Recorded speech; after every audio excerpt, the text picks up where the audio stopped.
안녕하십니까. 달마을TV에 오신 것을 환영합니다. 오늘은 24년 12월 31일 을사년의 마지막 날입니다. 화요일이고요. 지금 시각은 오전 11시 38분을 가리키고 있습니다. 2025년 새해 3일을 앞두고 무안공항에서 안타까운 사고가 발생해서 지금 국가가 애도 기간이 발효되고 있는 중입니다. 원래 어제 정기 영상을 올릴 예정이었으나 애도와 자숙의 어떤 의미로 하루 늦춰서 영상을 올리게 됐습니다. 양해 부탁드립니다. 이번 무안공항 사건은 총체적인 국가기강회의와 또 방종이 불러온 어떤 참사가 아닌가 그렇게 생각을 합니다. 의당 정치권은 정쟁을 중단하고 애도 그리고 사고 수습에 매진해야겠으나 현실은 그런 국민들의 일반 정서와 다르게 흐르고 있습니다.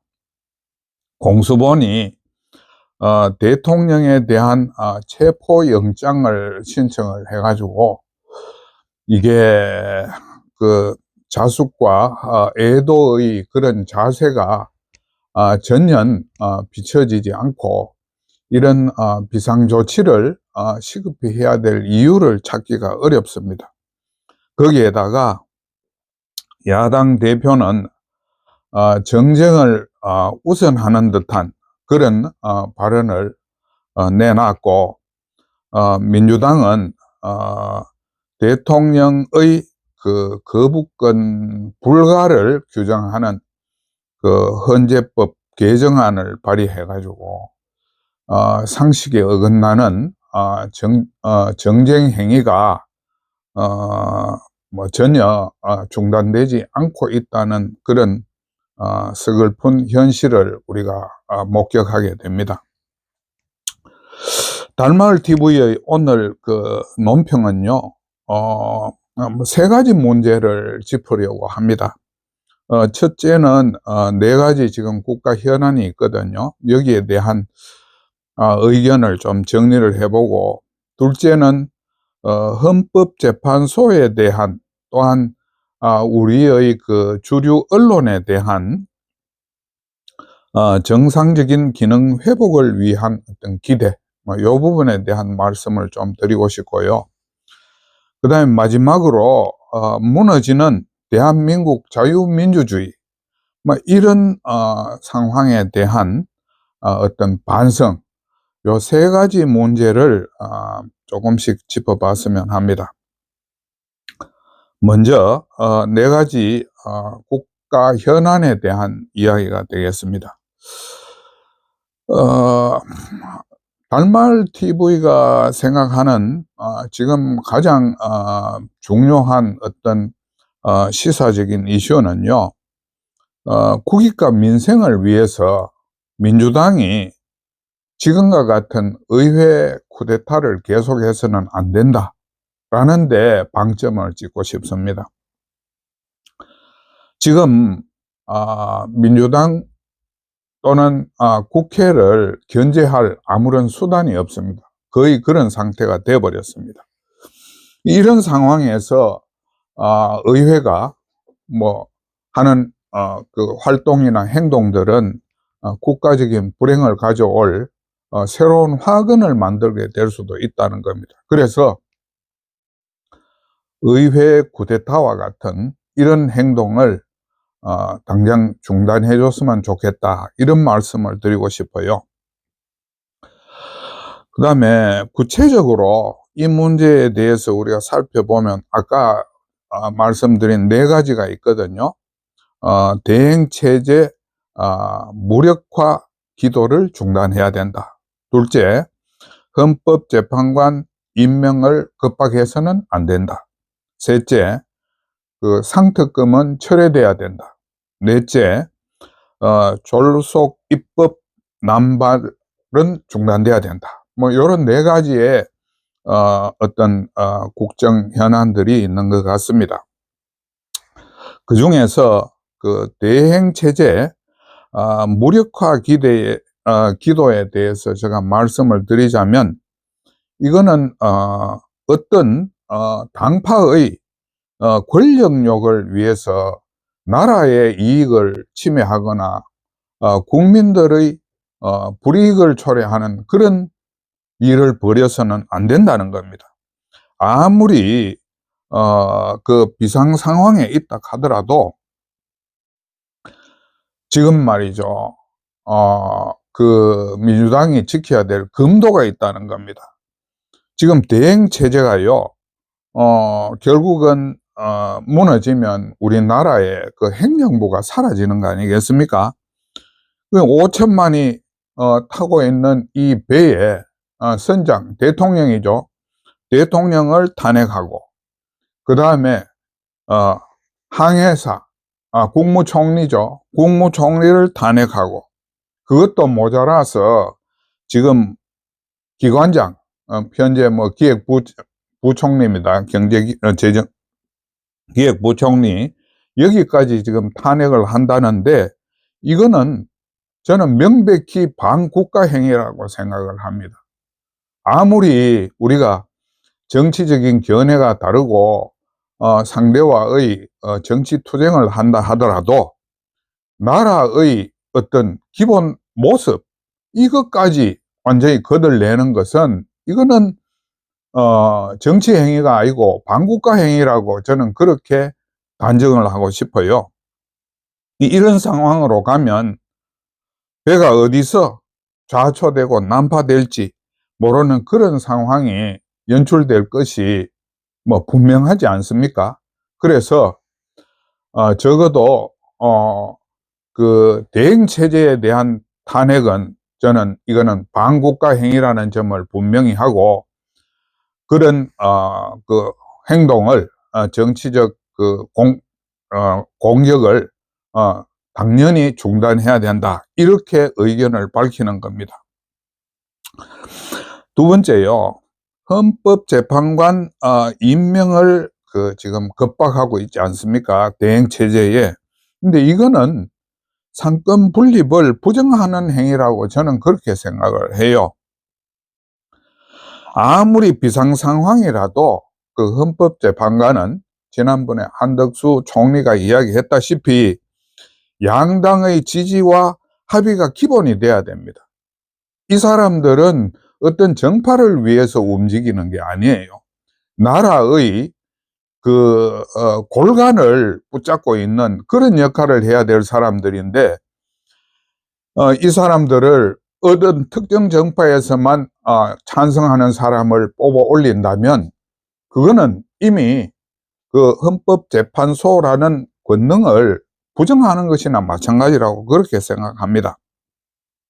그 다음에 그 386, 그 과거의 운동권 이력자, 뭐 이분들은 극좌파라고 저는 그렇게 규정을 합니다만, 그 다음에 국가보안법으로 처벌받은 전력자 등은요, 반드시 이걸 걸러줘야 되는 것이 그 거부권의 기능이라고 저는 그렇게 봐요. 그런 자격에 대한 담보가 이루어져야 정파적 판단이 아니라 공정하고 객관적인 국가 진로에 대한 판단이 가능하다고 보기 때문에, 저는 반드시 이 헌법재판관 임명 강제는 있어서 안 될 행위다, 이렇게 주장하는 겁니다. 그 다음 세 번째요, 상특검 있죠. 즉 김건희 특검법, 그 다음에 소위 내란 특검법은 필요성이 정당하지 않거나 의문시되고 위헌적인 독소 조항이 많아서 반드시 철회돼야 한다고 저는 생각을 합니다. 두 특검은요, 본원적인 동기, 그 특검의 동기가, 또는 진실 규명보다 의회 일당 독주를 방해하는 정치 세력을 괴멸시키거나 제거하겠다는 데 주된 목적이 있는 걸로 저는 그렇게 생각을 합니다. 결국 지금 양특검을 그대로 시행을 하게 될 경우 제2의 광우병 사태, 그 다음에 천안함 음모론 사태, 그 다음에 세월호 사태, 그 다음에 최순실 사태로 왜곡, 조작될 여지가 굉장히 크다는 겁니다. 이거는 한마디로 나라를 인민재판 또는 조선시대의 사화 상황으로 몰고 갈 그런 우려가 굉장히 큰 악법이라는 겁니다. 이게 이런 그 악법이 만약 통과가 되면요, 공포가 되면 우리나라가 앞으로 한 180일이니까 6, 7개월 동안 그야말로 아수라장이 될 것이라고 저는 그렇게 보거든요. 그것은 현재의 국가 정치 상황과 전혀 부합되지 않는 어떤 행위다 또는 부합되지 않는 조치다, 저는 그렇게 판단을 하고 있습니다. 그 다음에요, 네 번째 제가 이야기하고 싶은 것이 졸속적 입법 남발이 중단돼야 한다는 것입니다. 지금 민주당이 지금 거의 반쯤 무정부 상태가 되다 보니까 의회가 견제되지 않는 의회 권력을 남용해 가지고 국가 기관과 질서를 파괴하는 그런 행위에 대한 그 유혹이 또는 실질적으로 그런 움직임이 상당히 많은 것으로 판단이 됩니다. 윤석열 정부의 계엄 선포는 정당한 정부 권한의 하나이며 그에 따른 위법이 있었다면 지금 상황에서 충분히 거기에 대한 제재가 가능한 그런 형편이라고 저는 생각을 하거든요. 그런데 이 계엄과 탄핵이라는 국가 혼란 상황을 그 야당 대표의 범죄에 대한 방탄 또는 상대 정치 세력 제거의 어떤 호기로 사용한다든지 자유민주주의에 기반한 우리나라의 국채를 훼손한다든지 이런 데 대한 그 권능을 부여한 것처럼 할 수 있다는 것은 우리가 특별히 경계해야 될 부분이다. 그래서 민주당의 입법 독주를 국민들이 철저히 견제해야 된다, 이런 말씀을 드리고 싶어요. 이런 걸로 일단 네 가지 국정 현안에 대한 저희 의견을 말씀드렸고요. 이런 국정 현안을 원만하게 수습하기 위해서는 그 헌재와 그 언론이, 우리나라 언론들이 냉정한 이성을 발휘해야 된다. 이 점을 우리가 유념해야 될 것 같습니다. 우선 헌재 관련입니다. 그 사상 초유의 국가 위기 상황을 맞아서 사태 수습의 기준을 제시해야 될 헌법재판소는 의회 쿠데타와 같은 현 시국에 흔들리지 말고 국가 안정과 자유민주체제 수호의 모든 판단의 기준점을 둬야 된다고 그렇게 생각합니다. 그래서 정파적 입장을 떨쳐버리고 공정하고 엄숙한 심리와 심판을 진행하되, 제가 생각할 때는 가장 먼저 해야 될 업무가 대행체제 탄핵에 대한 심판이라고 그렇게 생각을 해요. 일단 나라가 어디로 가는지 표류하는 것만큼은 막아야 되지 않겠습니까? 그런데 이 대행 체제를 유지를 시켜주지 못하면 우리나라가 어떤 항로에서 벗어나가지고 폭포수 아래로 떨어질지 모르는 그런 상황이 될 수 있다는 겁니다. 그래서 이 부분을 가장 먼저 해결을 해주는 것이 국민들의 민심과 상식에 부합한다고 생각을 합니다.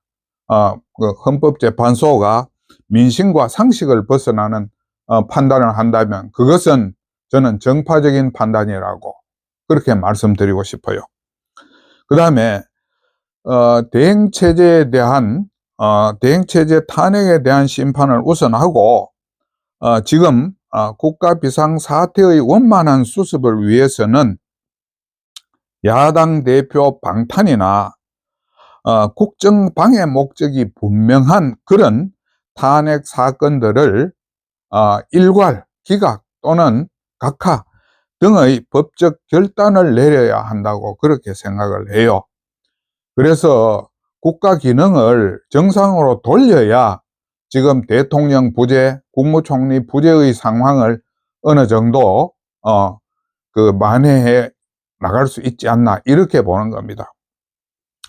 마지막으로 대통령 탄핵은요, 그 여야정 합의에 따른 재판관 임명 후에 심리와 결정이 이루어져야 된다고 그렇게 봅니다. 지금 이런 국가 중대사를 성급하게 심리를 한다든지 헌재 재판관 7명도 안 되는 상황에서 그 심리를 서두는 것은 오히려 국가 혼란을 부채질할 수 있다는 점을 다시 한번 지적하고 싶습니다. 그 다음에 우리나라 지금 언론들의 그 태도에 대해서 좀 말씀을 드리고 싶어요. 대한민국의 언론들은 가장 먼저 국익을 우선하는 태도를 보여줘야 됩니다. 근데 이런 언론의 그 사회적 기능을 역할을 외면하고 권력과 어떤 시세에 그 아부하거나 부안해동해서는 안 되겠죠. 그래서 지금 민주당의 그 의회 구태타나 다름없는 이런 행위들에 대한 견제를 가장 우선해야 된다는 것이 언론 생활로 평생을 살아온 저의 입장이라고 그렇게 말씀을 드리고 싶어요.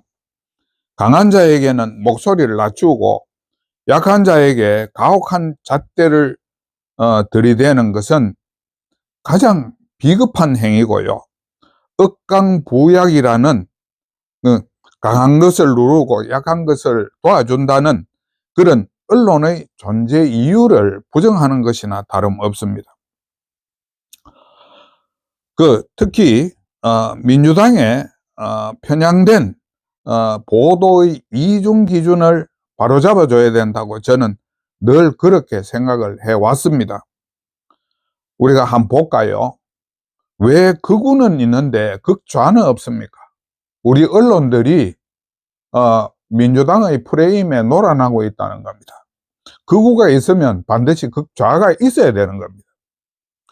왜 영남당은 있는데 호남당은 왜 안 보입니까?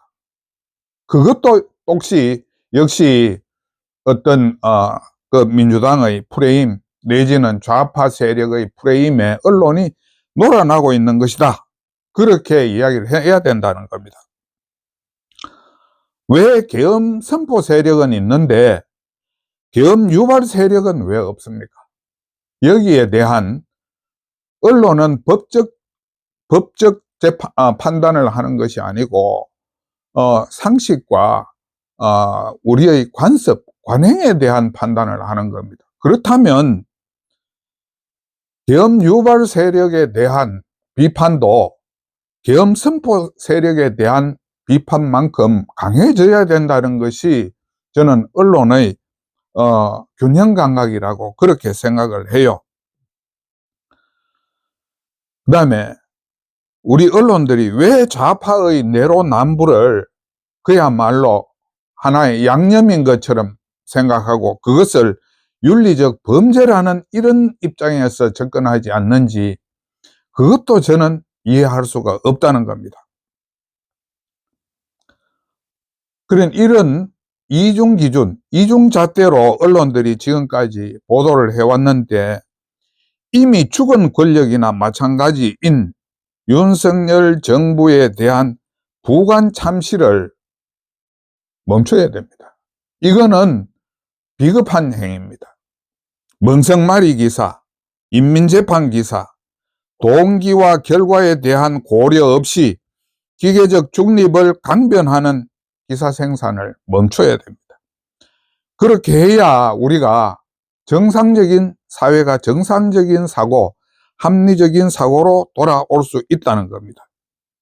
언론은 국가사회가 냉정한 이성을 되찾을 수 있도록 하는, 그 다음에 냉혹한 우리 대한민국 안과 밖의 현실을 두루 살피고 알리는데 주력해야 되는 것이 아닌가. 저는 언론의 기능을 그렇게 말하고 싶어요. 그런데 근간 또는 최근 몇 년간의 그것보다 더 길어질 수도 있습니다만, 언론은 국가의 이익과 도움이 되는 순기능보다 국가의 혼란과 그 파탄을 부르는 그런 역기능이 더 컸었다고 생각을 하고 있습니다. 그 다음에 지금 언론 헌법재판소하고 언론의 어떤 에 대한 기대를 제가 말씀을 드렸고요. 이제 마지막으로 지금 우리나라의 자유민주주의가 무너지고 있다는 그 부분에 대한 어떤 반성을 조금 말씀을 드리고 싶어요. 용공하기도 하고, 또는 조금 더 가깝게 이야기하면 친중, 친북 이렇게 이야기도 할 수 있고, 우리나라 좌파의 특성이죠. 그 좌파 세력의 획일주의, 그 다음에 전체주의, 그 다음에 폭력주의, 이런 거는요, 나라의 장래를 굉장히 위협하는 현상입니다. 그런데 우리나라의 어떤 정치 지형이 이 좌파로 기울어지면서 노동, 교육, 문화, 종교계는 물론이고 언론, 사법, 헌재까지 지금 좌파 세력에 상당히 동조하는 성향을 지금 보이고 있는 그런 실정입니다. 이거는 결국은 우리나라의 국채 혼란을 가져올 수 있다 하는 굉장히 심각한 우리 국가적 위기라고 규정하지 않을 수 없습니다. 지금요, 중국인들이 국내 곳곳에서 설치고 투표권을 받고, 또 국정원과 검찰이 무력화되면서 간첩과 반국가사범, 범죄자들이 국회 언저리까지 진출하는 이런 마당이지 않습니까? 이런 상황은 전부 다 우리나라의 자유민주주의가, 취약한 자유민주주의가 무너질 수 있는 위험성을 가중시키고 있다는 겁니다. 최근에 보도된 몇 가지 사안을 제가 좀 살펴볼게요. 부정선거를 규명해야 된다는 여론이 최근 여론조사에서 42%에 달했습니다. 부정선거를 규명해야 된다는 여론이 10%만 돼도 우리는 국가적으로 그 부분을 반드시 특검을 하든지 어떤 특단의 조치를 내려야 됩니다. 이게 민주주의의 시작과 끝이 투표인데, 이 투표에 부정이 있다면 거기에 대해서는 굉장한 경각심을 가져야 되는 것이거든요. 우리가 안보가 0.1%의 가능성을 두고 우리가 국군을 키우고 있는 거 아닙니까? 민주주의를 키우기 위해서는 1%의 부정선거 가능성이 있다고 하더라도 이 부분에 대해서 정밀한 조사와 엄정한 그 처단이 필요하다는 겁니다. 근데 국회의원이 법 안 지키는 안 지킨다 하는 응답이 얼마 전에 조사에 의하면 87.8%에 나왔답니다. 그러니까 우리나라 의회는 불법단체라는 거예요. 쉽게 말해서 국회가 결국은 정당성 없는 범죄자들의 놀이터가 되고 있다는 해석까지 가능하다는 이야기입니다. 그런데 이런 반면에 국민들도 좀 문제가 있어요. 우리 국민들이 전과자의 선출직 출마를 금지시켜야 된다는 여론조사에서 찬성 비율이 47.3%밖에 안 나왔어요. 제가 생각하기에는 그 찬성 비율이 적어도 70% 이상은 나와야 된다고 생각해요. 싱가포르 같은 데는 100%입니다. 이런 식의 민주주의가 부정부패로 지금 무너지고 있다 하는 사실을 보여주는 자료들이라는 겁니다. 그래서 결국은 부패한 국회 세력들이 입으로만 불체포 특권을 외치고 행동은 그 반대로 하죠. 민주당이 바로 그 대표적인 정당입니다. 그 다음에 거짓말, 이중기준, 이거는 너무나 상식화된 사실들입니다. 저는 이승만 시대부터 윤석열 시대까지 다 살아본 사람입니다. 그런데 제가 지금까지 살면서 요즘 저국처럼 대한민국 국민인 것이 부끄럽고 한심하게 느껴진 적이 한 번도 없었던 것 같아요. 그만큼 최근의 그 계엄 사태와 또 거기에 따른 탄핵, 또 이후의 또 다른 쿠데타 상황, 이런 것들이 일어나는 걸 보면서 이 나라가 과연 어떻게 가야 되는 건지에 대한 그 기호가 정말로 엄청나게 정폭이 돼 가지고 더러 잠을 이루기가 힘든 경우까지도 지금 생기고 있습니다. 이런 국가 위기 상황을 맞아서 국민들이 정신을 차리지 않으면요, 내년이 을사년입니다. 120년 전에 우리가 을사보호조약으로 사실상 일본의 노예국가가 된 해란 말입니다. 그런 국가 치욕을 되풀이할 수 있다 하는 경각심을 반드시 가져야 된다는 거죠. 그게 이번 세모가 우리한테 던져주는 화두라고 저는 그렇게 생각을 합니다. 경청해 주셔서 감사합니다.